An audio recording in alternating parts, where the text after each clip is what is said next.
nanyosha mikono yangu juu, naisifu nchi yangu maarufu. Nanyosha mikono yangu juu, naisifu nchi yangu maarufu. Hello, hello Tanzania. Hello, hello upendo wa kweli. I would like to welcome Smart Partners to the 1st of August countdown towards the dialogue in South Africa, the Pretoria dialogue as we know it now. And I'm joined today, the CPTM Smart Partners Hub, by Dr. Andrew Taussig, who was here for the CPTM board meeting about an hour ago, chaired by our chairman, Tan Shioma, and who also is a joint executive group member, particularly focusing on smart communication overall. And it is very important that obviously all the smart partners being aware about the statement that His Excellency President Zuma, the host patron advisor, made in the Parliament, South African Parliament, National Assembly, and the decision by the Cabinet about a week ago in relation to the go-ahead in full steam for the preparation of the dialogue. It is important that really from today onwards, 1st of August, having 10 weeks up to 14th of October, we should try to focus, number one, on final interactions and refinements on the 4 main dialogue sessions, as we already started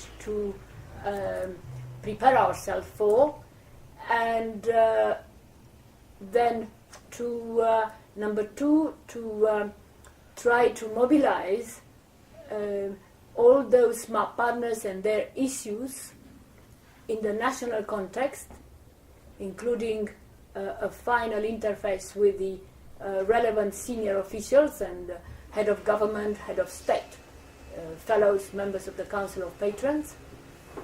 And number 3, as joint dialogue conveners, Dr. Lubisi, Dr. Cassius Lubisi, senior cabinet secretary and director general in the presidency in the South African government.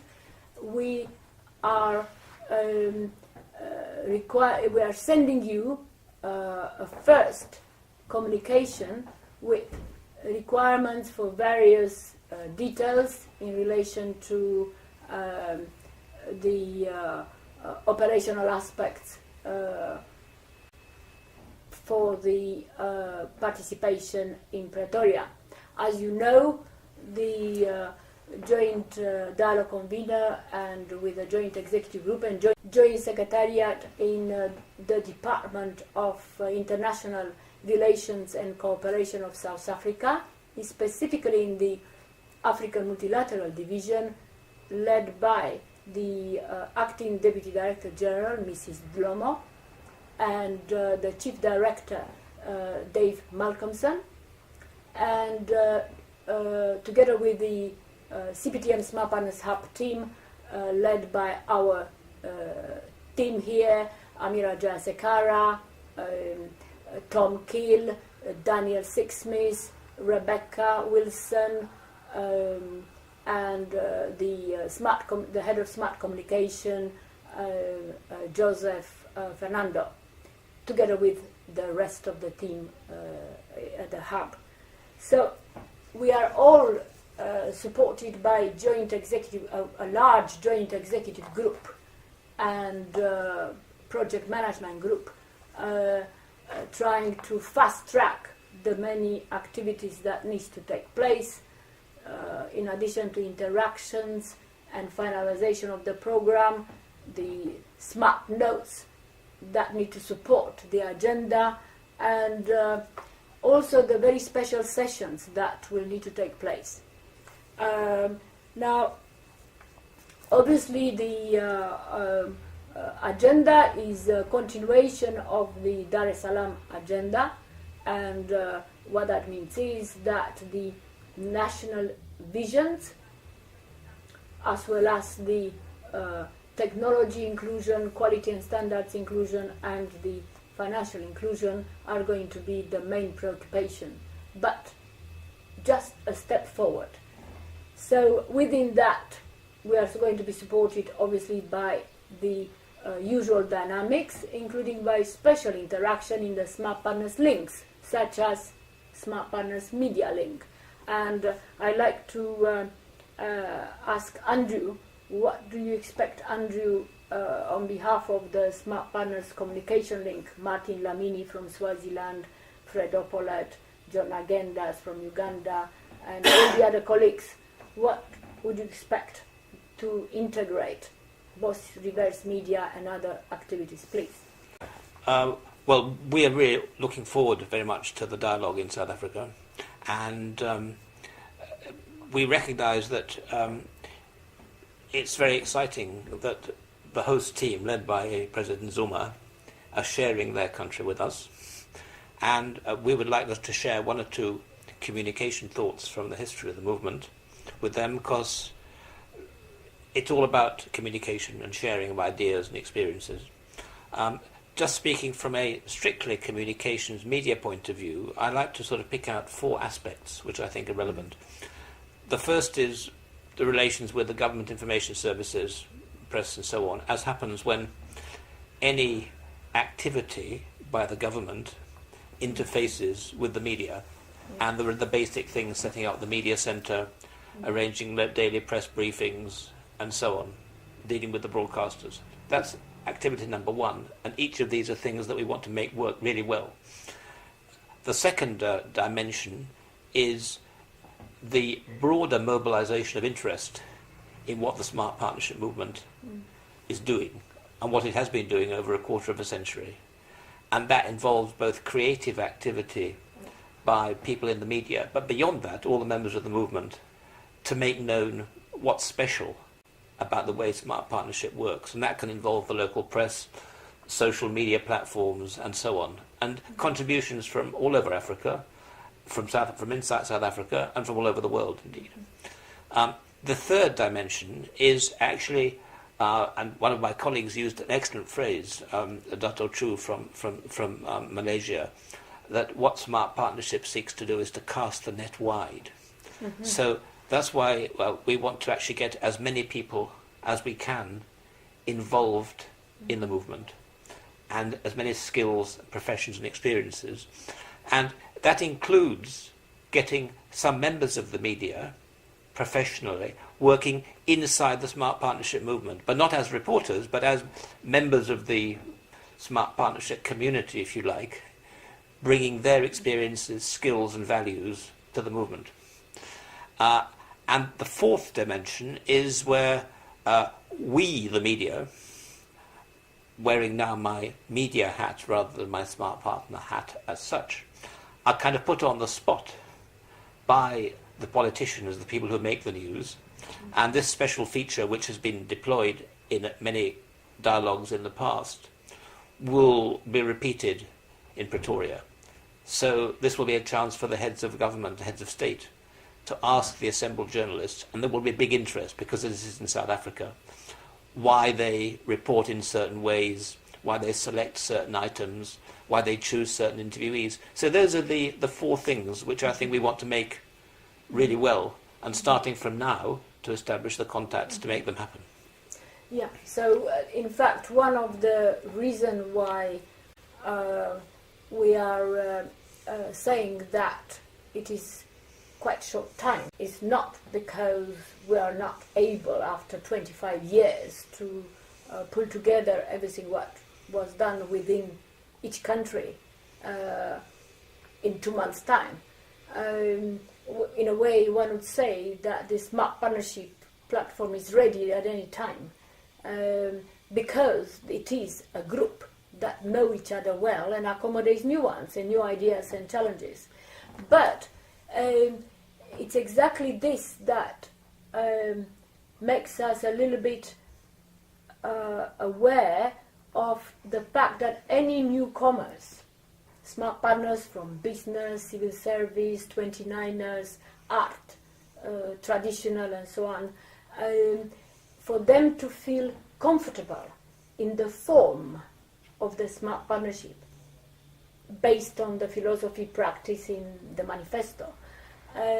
They need to have a few interactions beforehand, not only on teleconferences or Skype or webinars, but face to face. So we hope that this month and next month, beginning of next month, we will have an opportunity, a core group, to interact with smart partners from South Africa and to build on the kind of already existing participation and leadership from the heads of government of South Africa, starting with the participation of President Mandela and those heads who followed, including deputies and the current head of government and deputy of South Africa, who are CPTN fellows. So this is the main, actually, focus that we should try to shortcut and to try to make it useful. So that includes the media. Part of that includes the media, and it's not media as usual.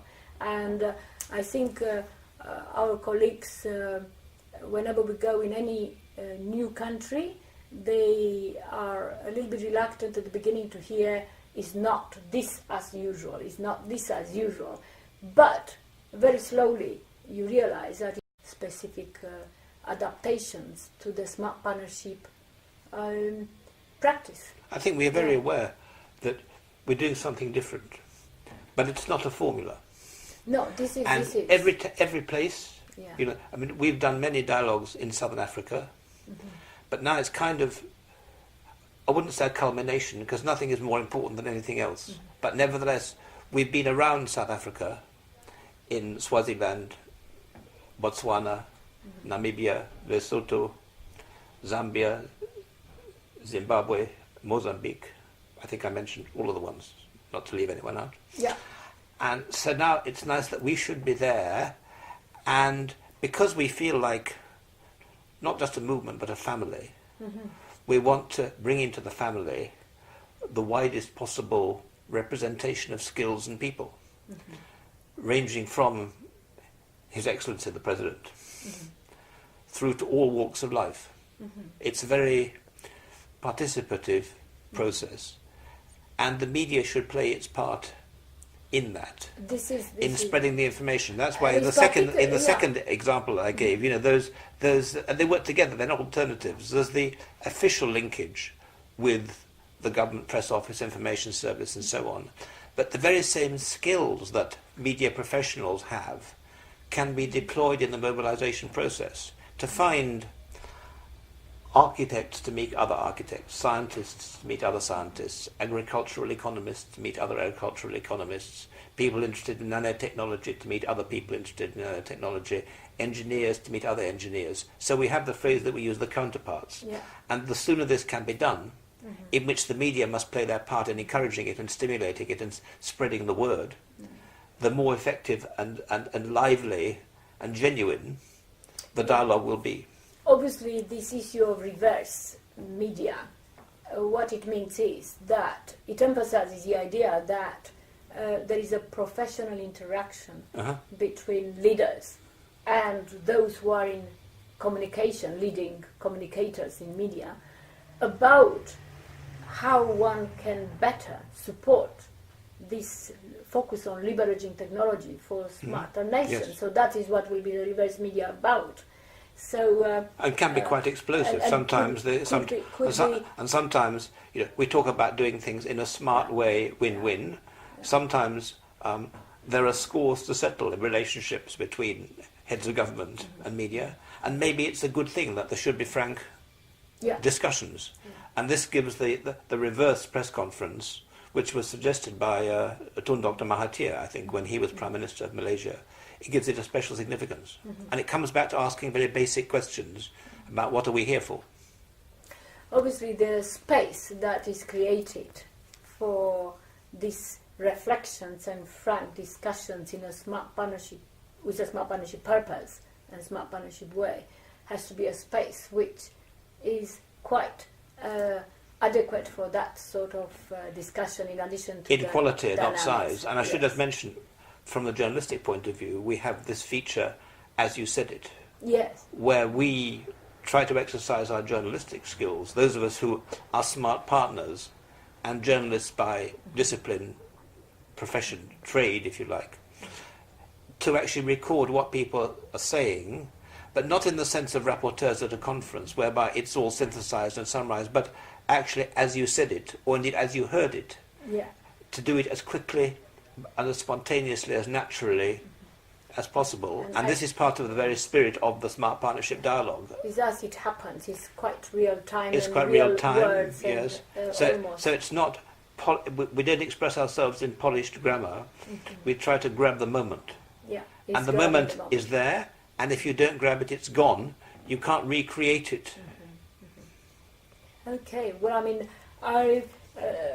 Andrew, I suppose you can just in time, because right now, being 1st of August, in addition to what will happen at the dialogue itself, with the smart partnership media and all the rest of it, we require a very smart, actually, type of communication to be able to ensure that people know that this preparation and the dialogue are about a real-time situation in a national context. They are not simply kind of spiritual things and so on, because one could find limitless opportunities. The smart partnership movement, which is going to be kind of published next week and sent to all the smart partnership movement for as a background.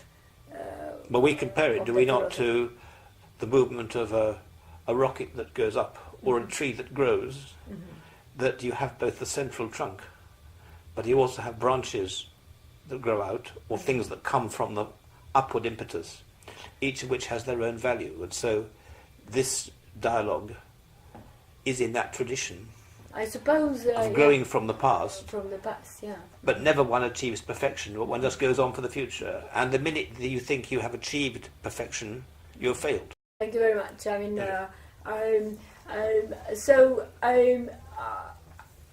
I'm sure that Martin Lanini from Swaziland, editor of New Times and Swaziland Observer, as well as all the other colleagues in the media, they will be joining us in Pretoria, and before that, the interactions that we're going to prepare for the dialogue. The dialogue will be very simple dialogue agenda, so one shouldn't be worried that you don't see that piece of paper or that. The dialogue agenda and dynamics is so well known by the movement, and because this is a complementary, an extension of the dialogue in Dar es Salaam, the only thing that will be new will be actually the content of each of the issues that are put in that already existing agenda. And those are related to what has happened in each country, and the problems are associated with that since Dar es Salaam. And of course, the new issues brought in by the South African context and South African smart partners in their endeavor to implement national development as a Vision 2030, and in their quite sophisticated technology available, which they are trying to leverage in relation to their main specific economic and social priorities. So, from the point of view of an agenda, what is, as I said, more challenging is to try to have as much interaction with smart partners in South Africa in a very short time available that we have, but I'm sure that my colleague, Joint Dialogue Convener, one of the most senior function in civil service, Secretary of the Cabinet, having that function, including his colleagues in the Joint Secretariat in DIRCO, but also supported by the interministerial committee chaired by the Minister in the Presidency, Honorable Minister Radebe, that will assist in trying to mobilize the South African counterparts in our interactions with them. So, in other words, you will receive in the post and also digitally, hopefully by next week, initial documentation and requests for feedback on those issues. And also you should know that a large group of joint executive group members will be in Pretoria in the week of 11th of August, where together with colleagues we'll try to go through the various issues that we just outlined today. So, have a nice weekend, and we look forward to your participation in the preparation, but also in the South African dialogue in Pretoria.